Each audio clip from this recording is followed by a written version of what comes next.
Nazareth, berceau de la chrétienté. Cette ville a bien changé de visage, et ce n'est plus le petit village de pierre que le pèlerin peut s'attendre à trouver. Place à la cacophonie des vendeurs du marché et le bruit des klaxons. Aujourd'hui, Nazareth compte 80 000 habitants. Plus grande ville arabe d'Israël, elle reste pour les chrétiens le lieu de l'annonciation et de l'enfance de Jésus. Plusieurs lieux sacrés de la liturgie chrétienne sont là pour nous le rappeler.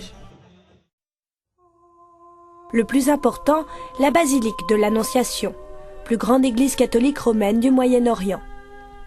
Érigée en 1969, cette basilique est constituée de 2 églises superposées. Le bâtiment se trouve sur le site que la tradition chrétienne, depuis l'époque byzantine, a associé à celui de l'apparition de l'archange Gabriel à Marie. À quelques pas de la basilique, l'église Saint-Joseph. Dans la crypte de cette église, des pèlerins affluent pour découvrir la maison présumée de la Sainte Famille, ainsi que l'atelier de la charpenterie de Joseph. Identifié au XVIIe siècle, les fouilles archéologiques n'ont pas permis de préciser si c'était vraiment la maison où Jésus grandit. Mais avec la présence des vestiges judéo-chrétiens liés au rite du baptême, il semblerait que cet endroit ait accueilli les premières communautés chrétiennes. Il y a eu des fouilles archéologiques. En fait, au départ, c'était un mikvé, un bain rituel utilisé par les Juifs et qui a été ensuite transformé en baptistère. Et ce changement a beaucoup d'importance. Car si les premiers chrétiens souhaitaient se faire baptiser ici, cela signifie que cet endroit était un lieu saint pour eux. L'église Saint-Joseph n'est pas le seul endroit supposé être la maison de Jésus. Nous voici dans le monastère de la communauté des Sœurs de Nazareth.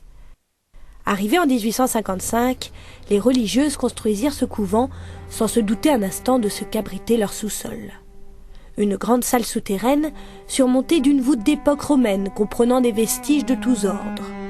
Sœur Stéphanie, la supérieure de cette communauté, nous fait découvrir un joyau archéologique, une tombe hérodienne fermée par une pierre qui roule.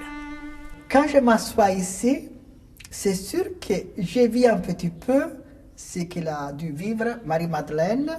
Quand elle arrivait au tombeau, elle regardait dedans. Il n'y avait plus le corps de Jésus. Ici, on voit tout dedans, il est vide. Le plus impressionnant et troublant reste la découverte de cette habitation datant du 1er siècle. Selon le récit d'un évêque gaulois venu en pèlerinage en Terre Sainte en 670, cette maison serait celle de la Sainte Famille. Là encore, il est difficile de l'affirmer, mais ce lieu permet d'approcher la vie de Jésus.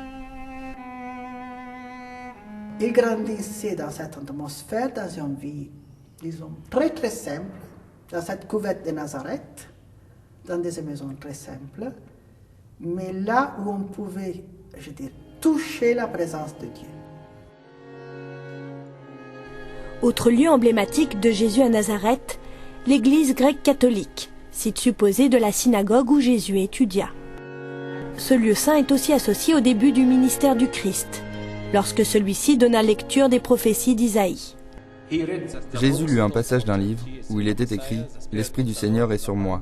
Il m'a consacré pour donner aux pauvres une bonne nouvelle. » Puis après avoir lu, il déclara aux personnes présentes « Aujourd'hui cette écriture s'accomplit sous vos yeux. Je suis le Messie que vous attendez. » Les Juifs ne l'ont pas cru et ont dit « Tu es le fils de Joseph et de Marie. On te connaît. Fais un miracle et peut-être qu'on te croira. » Et c'est à ce moment-là que Jésus leur a déclaré « Aucun prophète n'est bien reçu dans sa patrie. » En attendant cela, les Juifs ne l'ont pas bien pris et ont poussé Jésus hors de la ville pour le conduire jusqu'à un ravin.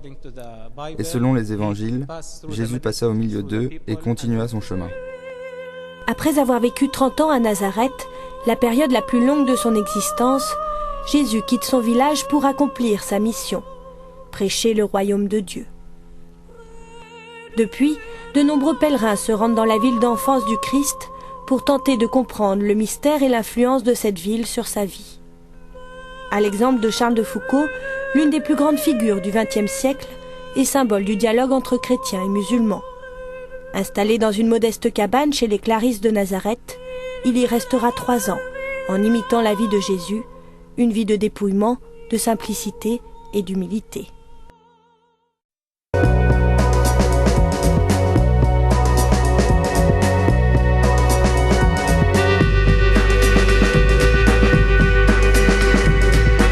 Une